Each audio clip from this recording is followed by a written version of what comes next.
De las grandes prioridades que tiene el presidente Andrés Manuel López Obrador es el campo. Uno de los sectores en donde, pues hay que producir más, hay que generar más empleo. Es un rubro estratégico de cara, sobre todo, a los grandes desafíos del cambio climático. Hay muchos temas en la agenda de la política pública agrícola y agroalimentaria de México. Los precios de garantía, lo que viene ahora con el TEMEC, por ejemplo, cuando se ratifique. En fin, de todo esto vamos a hablar con el subsecretario de Agricultura, Miguel García Binder. Comenzamos. En un escenario incierto, Hoy más que nunca tu economía y la mía están en juego. ¿Cómo te van a afectar las nuevas decisiones? ¿Tu dinero te va a alcanzar o no? Si no hay confianza, los inversionistas se van. Exacto. Soy Alberto Aguilar, don Dinero, y sé que para ti cada peso cuenta. y yo soy Carlos Mota. Portafolios, empresas y movimientos monetarios es lo mío. ¿Quién, cuándo, pero sobre todo, cómo le van a hacer? La economía, cuando está en juego, debe merecer nuestra atención. Y que esta toma de decisiones sea favorable para nuestra familia y nuestro día a día. Por eso, hashtag Tu Economía en Juego comienza ya.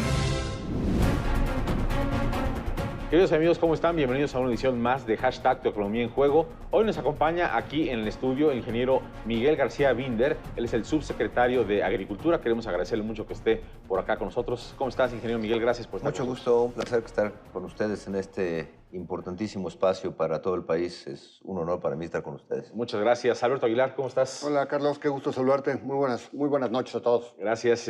Bueno, subsecretario, si nos puedes decir, ya ocurrió el informe de gobierno del presidente López Obrador. Él entró con una serie de ideas para el tema de campo, para el tema agrícola, para el tema también de ganado, en fin, realmente de alto impacto. ¿Dónde estamos? ¿Cuál es la evaluación hasta el momento de lo que el nuevo gobierno quiere hacer en materia agropecuaria?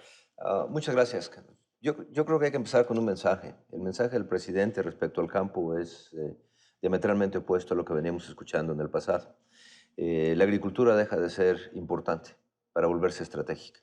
Y este es el mensaje fundamental del presidente. Se vuelve estratégica para el desarrollo del país, para la estabilidad del país y para el bienestar del país. Tenemos 23% de nuestra población más o menos que vive en zonas rurales. Nuestra agricultura aporta en el PIB primario 3.5%, aunque mi convencimiento es que si buscamos los encadenamientos hacia adelante y hacia atrás, la agricultura aporta cerca del 15 al 20% de la economía nacional. De ahí que el mensaje del presidente sea muy claro en decir la agricultura es un tema estratégico. Miguel, siempre en nuestro país se ha hablado de dos agriculturas, ¿no? La de exportación, la que le va muy bien, la exportación que es competitiva, productiva, que exporta, y el campo donde viven la mayoría de los mexicanos, en donde lamentablemente prevalece la marginación. ¿Qué se está haciendo en esa parte que es tan importante para de una vez por todas erradicar esa miseria y sobre todo pues esa necesidad de emigrar y dejar el campo que es tan importante para todos? Bueno, primero que nada no es una situación exclusiva de México. Muchos países tienen esta agricultura dominante, grande, y tenemos una pequeña agricultura, sobre todo en países en vías de desarrollo, aunque ya no nos gusta usar este nombre. Entonces sí tenemos esta dicotomía, y yo más que pensar en una dicotomía, tendríamos que pensar en un continuo de agricultura. Tenemos agricultura desde trashumante y subsistencia hasta agricultura de exportación. Ahora, ¿qué es lo que estamos haciendo? Realmente lo que se está trabajando, independientemente de los programas del presidente que van orientados a resolver el gap social entre los que no tienen o los que han sufrido mucho y los que sí tienen, la realidad es que estamos desarrollando políticas diferenciadas. Y la creación de políticas diferenciadas es mucho más complejo que todo esto, porque entonces tenemos que desarrollar instrumentos para la pequeña agricultura, para mover a esa pequeña agricultura, integrarla en las cadenas de valor, integrarla en el desarrollo, y también una política diferenciada para la agricultura comercial, donde los incentivos actuales, si bien funcionaron, yo creo que es momento de repensarlos y hacer una política verdaderamente diferenciada. Y yo creo que ese es el gran reto que tenemos adelante de nosotros, y sentar las bases para que con estas políticas diferenciadas podamos mover a la agricultura de México hacia el 2050 o cuando menos al 2030. A mí me da la impresión de que en esta dicotomía justamente de la que estamos hablando, de pronto los agricultores comerciales, los grandes, se vieron un tanto desamparados. Quizá es mi impresión por lo que de repente trasciende, lo lees por aquí, lo lees por allá y de repente dices, bueno, pues todo este apoyo que había antes para los grandes agricultores ahora se nos quitó, se redujo dramáticamente y se fue justo para los pequeños campesinos. Sí, efectivamente ha habido un reajuste y obviamente los ajustes son complejos y causan incomodidad, pero en realidad lo que estamos buscando es que la gran agricultura, la agricultura comercial, continúe siendo dinámica. Los datos nos dicen que la agricultura es el sector más dinámico en estos momentos de la economía. No podemos dejarle de poner atención. Y estamos buscando nuevos modelos asociados sobre todo con crédito y con financiamiento para que la gran agricultura se detone. Mientras que la pequeña agricultura, por otro lado, el gobierno le está invirtiendo directamente en apoyos directos para los pequeños productores, con la esperanza de detonar, primero su productividad, segundo, que esto nos ayude a acercarlo al mercado. De ahí la importancia de una institución como Segalmex que nos permita ofrecerles a los productores un mercado seguro. Los mercados, los grandes comerciantes, los grandes productores, vamos a trabajar con ellos, pues yo creo que a través de otro, donde hagamos bienes públicos.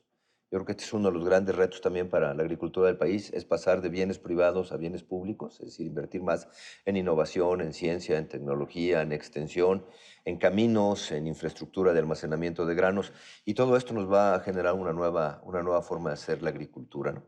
Hay cosas que nos hemos acostumbrado por los últimos 30 años que nos va a costar un poquito de trabajo resolver y crear nuevas visiones, pero debo decirles que hemos platicado con todo el sector privado y sí existen ciertas preocupaciones y con muchos agricultores, pero sobre todo existe la gran voluntad de todos, de trabajar para encontrar algo nuevo y no perder el dinamismo. A tal grado que, ¿qué esperamos? Nosotros quisiéramos ver a México como el 8º productor de alimentos en el mundo. Ahorita somos el 11.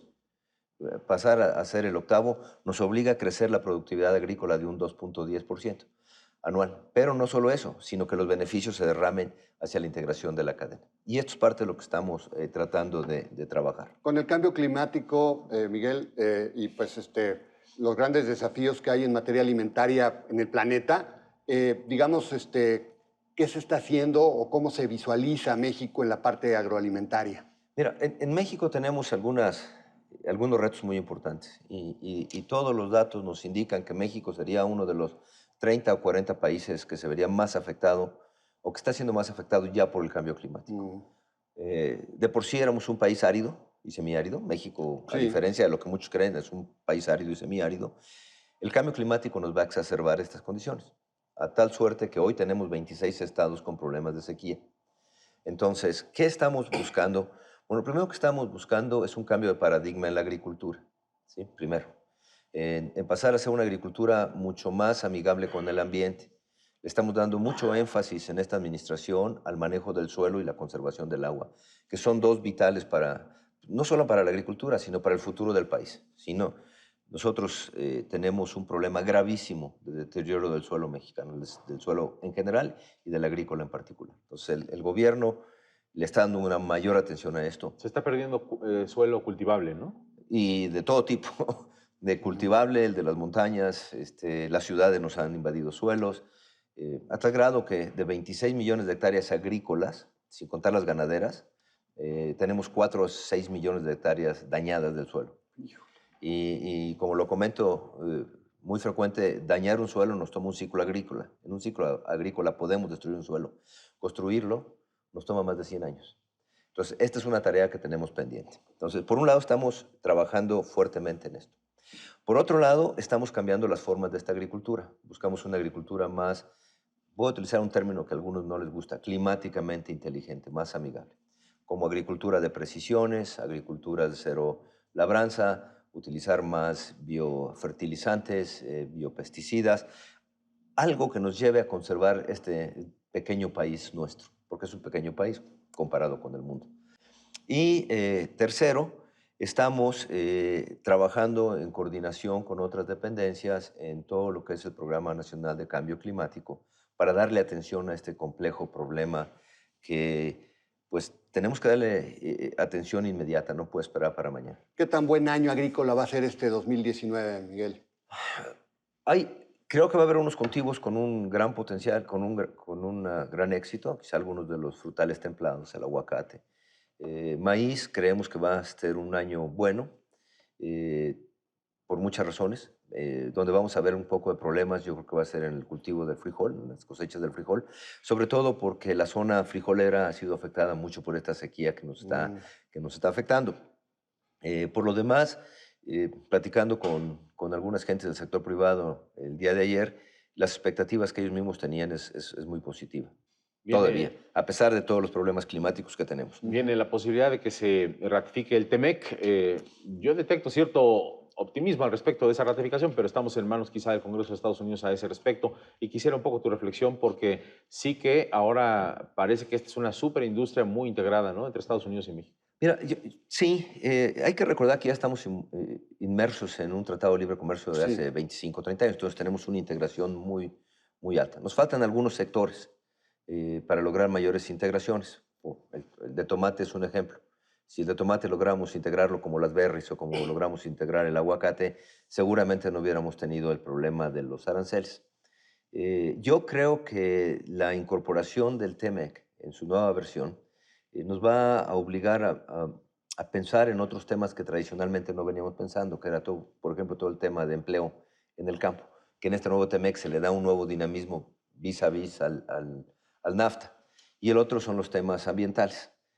Sin embargo, la verdad de las cosas es que con o sin TEMEC, en mi opinión, México, Estados Unidos y Canadá van a seguir siendo integrados. Yo creo que lo que los tres países tenemos que hacer es cambiar nuestro discurso. Es decir, ya no como México le vende a Estados Unidos o Canadá le vende a México, sino cómo los tres países integramos una potencia que conquiste los mercados mundiales y que pudiéramos complementar, llegar a esta complementariedad de capacidad de los tres países y volvernos la región productora de alimentos más importantes del mundo de manera integrada. Que si México produce buen aguacate y en Estados Unidos podemos empacarlo y Canadá le podemos dar algún valor, estoy inventando, sería lo más importante. Lo malo es el proteccionismo de Donald Trump, ¿no? Ese es el gran problema, ¿no? O sea, que esa es una reticencia que obstaculiza todo esto, ¿no, Miguel? Totalmente. ¿Quién nos hubiera dicho que hace 5 años íbamos a estar hablando de proteccionismo? Imagínate. Pero hoy tenemos un proteccionismo exacerbado en las principales potencias del mundo que nos obligan a nosotros a actuar. No podemos quedarnos con las manos cruzadas. Tenemos que actuar para proteger nuestra industria. Porque al final del día, y este es un mensaje que sí quiero enfatizar, es los mandantes de la Secretaría de Agricultura son los productores de México. Y nosotros estamos para servirlos. Y dejarles a sus televidentes claramente este mensaje. Nosotros estamos para servirlos y para atender y que tengan la seguridad de que sus intereses van a ser protegidos ante cualquier tratado de libre comercio. Este es un mandato que tenemos. Pero sí, nos ha cambiado el panorama. Pues Miguel, muchas gracias, subsecretario, gracias por acompañarnos. Un placer. Estamos atentos. Gracias. Les agradezco mucho sus atenciones y ojalá y sigan haciendo más programas sobre el campo. Seguro. La gente come 3 días y el alimento que reciben en sus supermercados viene en una gran mayoría de manos de productores mexicanos. Muchas gracias. Gracias, Alberto. Carlos, gracias. Muy buenas noches. Y gracias a usted por acompañarnos en esta ocasión aquí en Hashtag Tu Economía en Juego. Nos vemos el próximo miércoles. Hasta entonces.